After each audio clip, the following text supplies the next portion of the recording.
کیونکہ اب مزید نہیں سوتا تو پاگل ہو جاتا ہے نا. تو قدرت کہتی ہے کہ نہیں بھائی یہ بہت ضروری ہے, اب یہ آپشنل نہیں ہے کہ آپ چاہیں تو سو جائیں نہیں تو نہیں. قدرت کہے گی جتنے مرضی کام ہیں, جتنے اہم ترین کام بھی ہو, تجھ پہ نیند پہلے مسلط کروں گا میں. اللہ نیند مسلط کر دیتے ہیں, سو جاتا ہے. بیت الخلا میں بیٹھے بیٹھے بندے سوتے ہوئے دیکھے ہم نے, بہت دنوں سے جاگے ہوئے تھے, مزدور گیا واش روم, نکل ہی نہیں رہا. آدمی کو ڈر ہوا, مر تو نہیں, پتا چلا سو رہا ہے وہاں بیٹھا ہوا, 2-3 دن سے سویا نہیں تھا تو وہاں سو گیا. یہ قدرت کی طرف سے ہے نا, ضروری ہے تو آسان بنا دیا قدرت نے. تو سب سے یعنی روٹی کو اللہ نے آسان رکھا, 20 روپے میں 10 روپے میں مل جاتی ہے, اور جن کو نہیں ملتی تو صدقہ خیرات کر کے لوگ کھلا دیتے ہیں, کہیں نہ کہیں سے ہو ہی جاتا ہے انتظام. اب پانی زیادہ ضروری ہے یا روٹی؟ روٹی سے زیادہ ضروری کیا ہے؟ پانی. تو روٹی میں تو پھر بھی کسان کو چاہیے. کسان کیا کرتا ہے؟ ہل چلاتا ہے, گندم ڈالتا ہے زمین میں, پھر پودے اگتے ہیں. کیا خیال ہے؟ پانی کے اصول کو اور آسان بنا دیا اللہ نے, کیونکہ وہ زیادہ ضروری ہے. ڈیم بنا کے تو ہمارے لیے سنبھالنا مشکل ہو جائے. یہ تو ہم اسٹور ہی نہیں کرتے, بس چیختے رہتے ہیں بچے زیادہ پیدا ہو گئے تو پانی کم ہو جائے گا. ایسا کچھ کوئی کہانی نہیں ہے. اتنی بارشیں برس نہیں ہے کہ ان کو اسٹور کر لو تو برساتی مینڈکوں کی طرح بھی بچے پیدا ہونا, وہ اس میں تیرتے رہیں گے ڈیموں میں جا کے, پانی ختم نہیں ہوگا. یہ جاہل لوگ ہیں جو ہم پر مسلط ہو کے ہمیں سکھا رہے ہیں کہ کیلکولیشن غلط کر کے بتا رہے ہیں کہ اتنا پانی زمین میں نیچے جا رہا ہے, اتنا اوپر جا رہا ہے. یہ پاگل لوگ ہیں, سینس لیس لوگ ہیں, زیادہ پڑھ لکھ گئے نا, زیادہ پڑھ لکھ گئے ہیں. تو پانی سے زیادہ کیا ضروری ہے؟ ہوا, سانس. کیا خیال ہے بھائی؟ پانی سے زیادہ کیا ضروری ہے؟ پانی تو میرے بھائی دن میں 2-3 گلاس بھی پی لو تو چل جائے گا. لہذا اللہ نے اس میں ہمیں یہ کہا ہے کہ ارادہ کر کے پیو. جاؤ, پوستیوں کو نہیں ملے گا, پڑے ہوئے بیٹھے ہوئے پیاس لگ رہی ہے, اٹھ کے کولر کی طرف نہیں جا رہے, تو اتنی محنت کر. اتنا سستا بھی نہیں ہے کہ کوئی تمہارے منہ میں پائپ لگا کے جائے.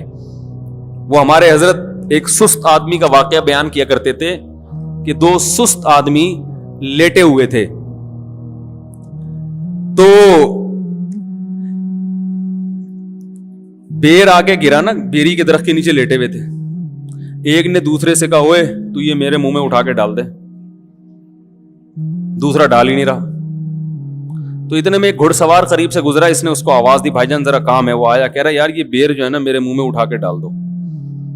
اس نے کہا کمبخت تو اتنا نہیں کر سکتا کہ بیر اپنے منہ میں اٹھا کے ڈال لے, اور اگر نہیں ڈالا جا رہا تھا تو مجھے بلانے کی گئی ہے جو تیرے ساتھ لیٹا ہوا ہے اس کو بولتا نا. تو وہ دوسرا بولا میں کیوں ڈالوں اس کے منہ میں بیر؟ کہہ رہا میں لیٹا ہوا تھا, وہ ادھر آیا, کتا میرے اوپر پیشاب کرنے لگا, میں نے اس کو بولا ہٹا ہی نہیں رہا تھا. میں نے اس کو بولا کہ ہٹا ہی نہیں رہا تھا. میں نے کہا اب جب تو نے میرا کام نہیں کیا تو میں بھی تیرا کام نہیں کروں. ایک لڑکا سست تھا نا, تو ابا اس کے پریشان تھے. رفیع بھائی سن لیں اچھی طرح سے, ان کی بات نہیں ہے ویسے, ان کو سمجھانے کے لیے. یہ آگے لوگوں کو بتاتے ہیں نا ایسے واقعات, تو فائدہ ہوتا ہے لوگوں کو. تو وہ جو کام باپ بیٹے کو کہے وہ بیٹا کر کے ہی نہ دے. باپ تنگ آ گیا, یار اس کمبخت کو میں کیا علاج کروں. تو ایک دن ابا ایک مشین لے کر آیا, اور ابا نے بیٹے سے کہا, بیٹا تیری عادت کو ملحوظ رکھتے ہوئے میں ایک مشین لے کر آیا ہوں, بٹن دبا کے ہر کام کرے گی. بٹن دبائے گا چائے آئے گی, بٹن دبائے گا پانی آئے گا. اب تیری زندگی میں سکون آ جائے گا, تجھے کچھ کرنا نہیں پڑے گا, بٹن دبا کے ہر کام ہوگا. بیٹا کہتا ہے ابا بٹن کون دبائے گا اس کا؟ اس کے لیے بھی کوئی ملازم لے آتے. تو یہ سستی جو ہے نا, سستی جتنی پیدا ہوگی یہ بڑھتی چلی جاتی ہے. اگر آپ مشینی زندگی میں آنا چاہتے ہیں, خود کچھ نہیں کرنا چاہتے, تو کچھ دنوں کے بعد مشینوں کو استعمال کرتے ہوئے بھی آپ کو سستی محسوس ہوگی, جیسے کہ ہو رہا ہے. دیکھو پہلے لوگ لمبے لمبے سفر پیدل کرتے تھے نا, اب گاڑیوں میں جاتے ہیں, لیکن اب گاڑی میں جاتے ہوئے بھی سستی ہوتی, کون یہاں سے وہاں جائے. بائک پہ جاتے ہوئے بھی سستی ہو رہی ہے, یار کون دودھ لینے جائے. وہ بیگم بولی بھائی 6 انڈے لے کر آؤ, کہہ رہے میں انڈے کے بغیر ہی پراٹھا کھا لوں گا, میں نہیں لا رہا. یہی تو ہے, پرانے زمانے کا آدمی آ کے دیکھ لے, بولے یار تمہیں تو پھر یہ کک ماری اور جم کر کے پہنچے. تو جتنا سست انسان بنتا چلا جاتا ہے, اور جتنا چست بنتا ہے چست ہوتا چلا جاتا ہے. تو خیر میں یہ عرض کر رہا تھا پانی کو اللہ نے اور زیادہ آسان بنایا اور ہوا کو اس سے بھی زیادہ, آکسیجن کی ضرورت ہمیں پانی سے بھی زیادہ ہے, تو اس میں اللہ نے ہمیں 2 سہولتیں دے دی. ایک سہولت تو یہ دی کہ فری پھوکٹ میں 23% آکسیجن ہوا میں چھوڑ دی. پتہ نہیں ریسرچ بدل گئی ہو, تو پرانی ریسرچ تو 23% کی تھی, اب کا مجھے نہیں پتا آکسیجن آج کل کتنی فیصد چل رہی ہے. ہمارے یہاں تو 5-6% سے زیادہ.